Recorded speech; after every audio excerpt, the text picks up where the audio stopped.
Hi, it's KCCK's Culture Crawl. I'm Dennis Green, and my guest today is John Darsee. John's job title at the University of Iowa is Chief Innovation Officer. First off, welcome. Thank you. Thanks for being here, Dennis. Oh, for having yeah. me. Yeah, really glad to have you here because to tell a fascinating story that is, not related to, but not a part of your job at the university. This is a passion project that you discovered about the life story and the impact of a particular University of Iowa alum named Harold Bradley. And there is now a permanent exhibit in the Iowa Memorial Union dedicated to Harold Bradley. And of course, a lot of people aren't going to know that name. So let's start by just giving me just kind of a thumbnail sketch, which with all the stuff that he did might take us a half hour right now. Yeah. Yes. But he was Illinois native and then came to the University of Yes. Iowa. Yes. Okay, and this is the 50s. Late 40s. Late 40s, okay. Came to Iowa in 47. His father had come to Iowa before him and played football briefly at the University of Iowa, as Harold did when he got here. He came on a football scholarship. But he, from the very beginning, even though he was on a football scholarship, his real passion was art. He was a prominent young artist who won several national art awards when he was in high school. He also took classes and was promoted at the Art Institute of Chicago. And all of his early instructors were encouraging him to make art his lifelong career. So he comes to the University of Iowa, plays football at a very high level, and that would have been probably that would have been the U of I football heyday there. It was in the just 40s and 50s. Just before that, I think. He played on pretty average teams. He graduated in 51 and then went to the Marine Corps, where he also got to play football. They apparently all of the even Hayden Fry actually coached the Marine Corps team. I heard from Kirk Ferentz later. But back in the day, every branch of the service had football teams, and they played each other. Which was really kind of interesting. So he did that, and then he was discovered by a scout for the Cleveland Browns, who was Cleveland had won a number of championships year after year in the 50s. They dominated. They were a football power then. Paul Brown was the coach. Jim Brown later played with Harold Bradley. I think they overlapped 1 or 2 years. Bradley went to Cleveland, won 2 NFL championships as a offensive guard for the Cleveland Browns. And then at the peak of his career, when he was 28, he quit to go study art in Italy, which had always been his passion. I discovered Bradley when I came back to the university, and I was walking through the IMU one day and saw these 4 portraits of Black Iowa legends on the wall. I was fascinated by these pieces of art, but there was no real description of who the author was or who the painter was. So I looked them up and was just blown away by this guy's background. The fact that he was a Black Iowa football player who painted these things, who then went on, then was a pro football player and then went to Italy and became this big star in many ways, which we can talk about, just shocked me that I'd never heard of him. And very few people on campus started asking people if they'd ever heard of Harold Bradley Jr. And almost no one had ever heard of Harold Bradley Jr. at that point. So then that put me on a mission to help change that. He was about to be awarded the Distinguished Alumni Award. And so I wrote a story about his life for the Des Moines Register that was published in conjunction with his award, posthumous award for being his distinguished alumni. And that started me down this journey, telling his story. So the story, of course, University of Iowa, Cleveland Browns, football, that's a story, that's a life story right there for a lot of people. But really, his story really began when he moved to Rome. It did. Even with all the things he had already done. It really did. He went on the GI Bill. He was 28. He went there to Perugia to study at the American school there. And he actually had every intention of coming back and continuing to play. He was playing for the Cleveland, the Philadelphia Eagles at this point. But he got to Italy and he started making movies. And the legend goes that he met Dino De Laurentiis on a street corner in Rome busking one day. And this famous movie producer came up to him and said, "Hey, would you like to be in the movies?" That's how it started. And he was in Anthony and Cleopatra with Elizabeth Taylor and Richard Burton, yeah? He was in Cleopatra. That was one of his early roles. He played he was almost just an extra in essence. He had several different roles in that film, from a soldier to a general to waiting on Elizabeth as Cleopatra, and several other things. Then he was in Barbarous, which was another famous Hollywood film that was made in Italy with Anthony Quinn and Jack Palance. And then after that, he started starring in movies that were more of these kind of these gladiator films that were really big at that time in the 60s in Italy. And that became his sort of genre that he was really famous for. Okay, so sports star, movie star, but he's also still in art. He's also still doing art all through this.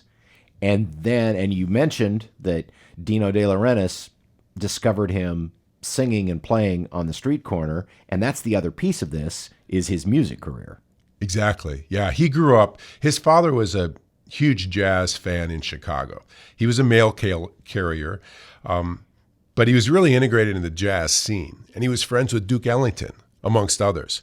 So Bradley grew up with this interest in music that was quite profound. And when he was at Iowa, in fact, Duke Ellington came with his band and played in the IMU one night.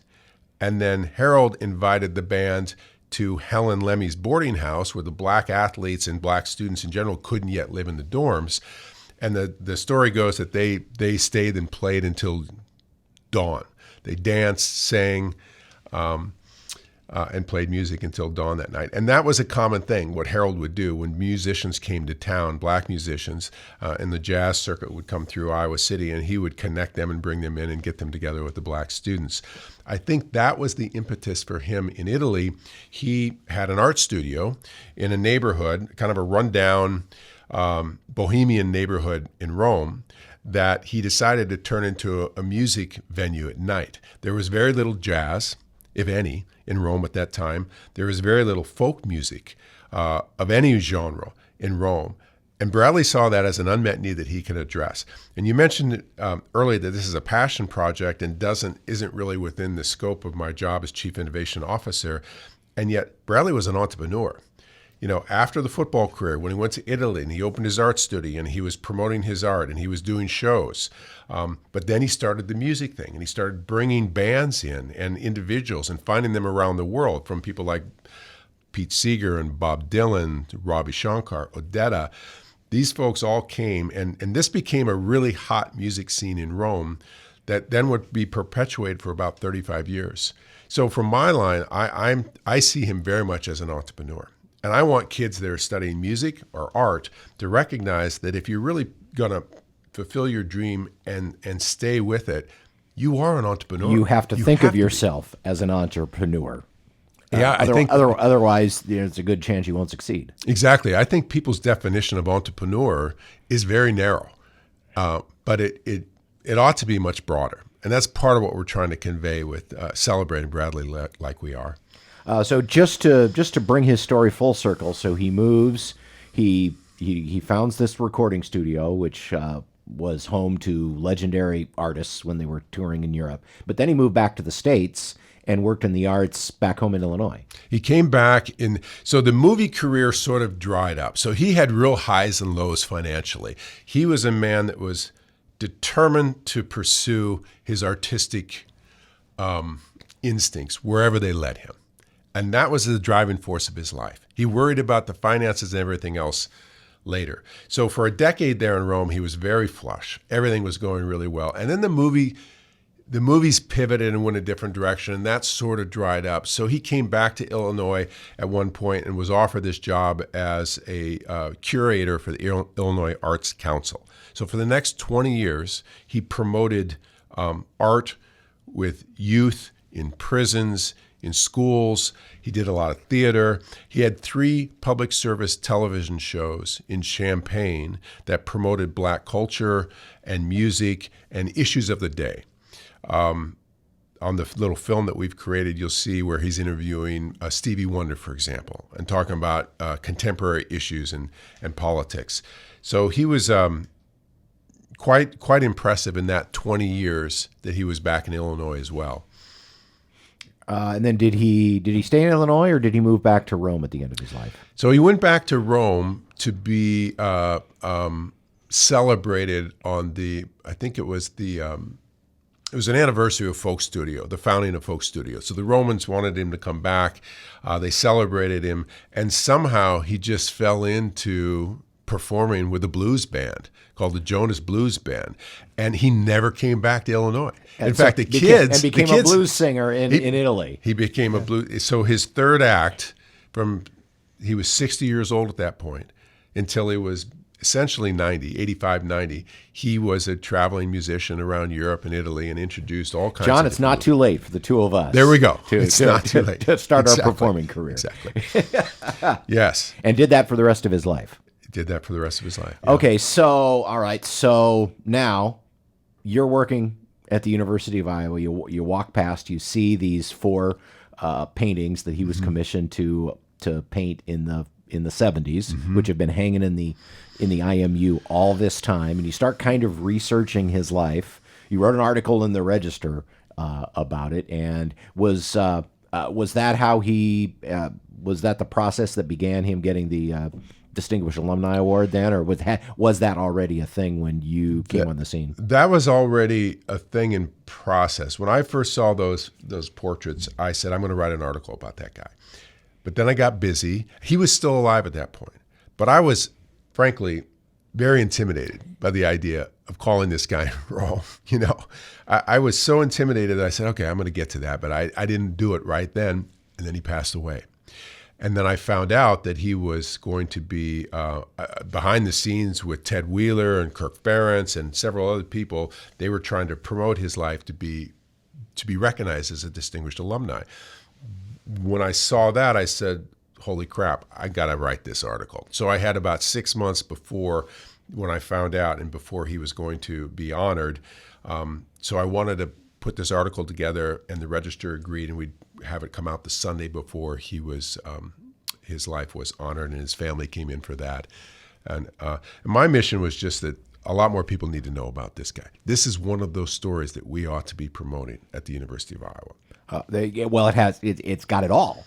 It's black man, successful in the 40s and the 50s in so many areas. It really is, and as you said, and charted his own course and was truly an entrepreneur, seeing a need and fulfilling that need in so many different areas.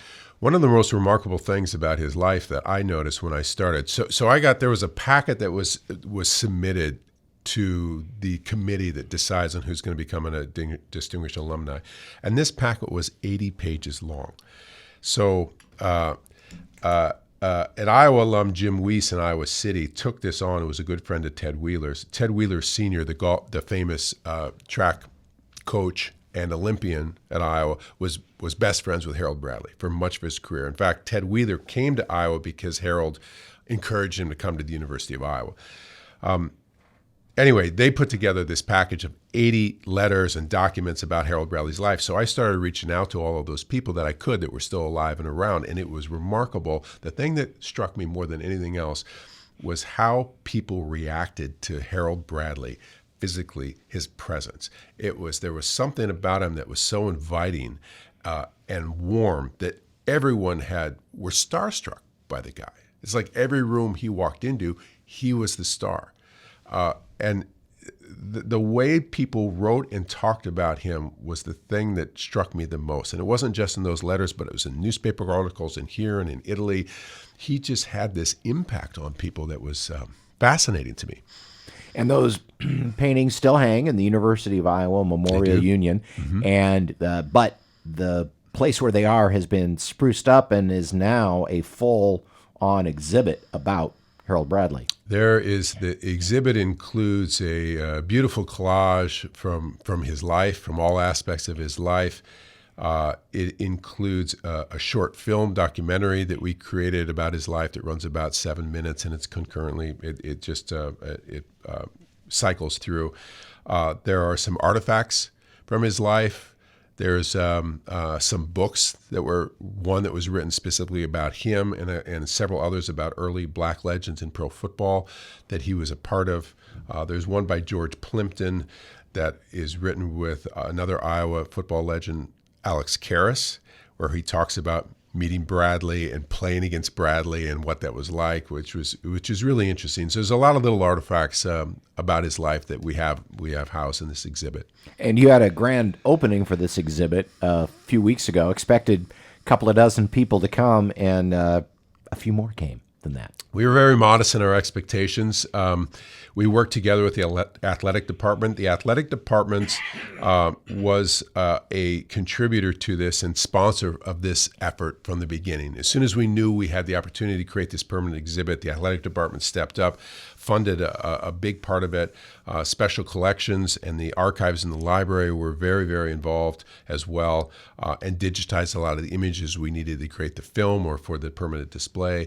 And then the IMU was fundamental in making this whole thing happen. It was really their vision, and it all came together. The event itself, we knew we were going to get a couple athletes. That was very nice. We knew the athletic department would make sure that happened. Well, it turned out that Kirk Ferentz brought the entire football team. So instead of 50 people we had hoped to, we had more than 150, and it was a terrific event.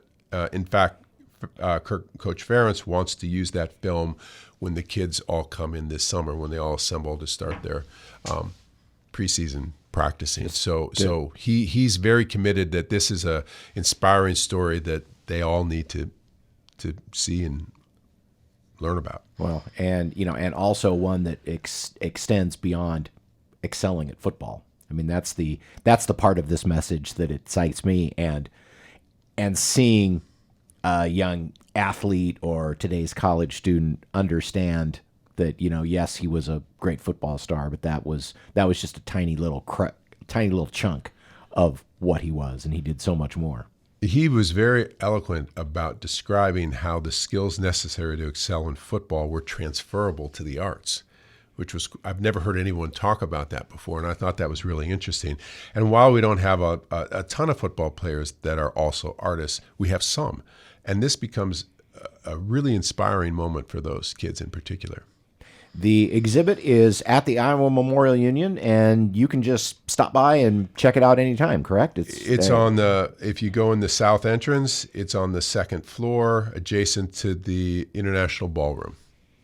And available to the public whenever the IMU is open. Exactly. So the next time you're around Iowa City or hanging out on the University of Iowa campus, that would be a great stop to make, would be to check it out and learn a little bit more about Harold Bradley. John, thank you so much for bringing this story to light and also bringing it to us. Oh, you bet. You'll be hearing about Harold Bradley on KCCK, because we're going to do at least a couple episodes of Soundtrack to the Struggle talking about his life too, because it hits that same time frame and activities that we've been following with that series as well. So, well, there's no better home for Harold Bradley's story than KCCK, so I'm thrilled to hear that.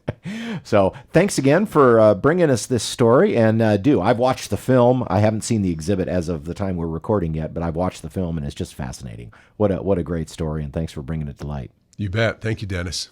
You can hear the Culture Crawl live on the radio many weekdays at 10:30, or download the podcast, watch or listen on your own schedule at kcck.org/culture, or using your favorite podcast aggregator. You can watch our videos on the KCCK Facebook or YouTube channels.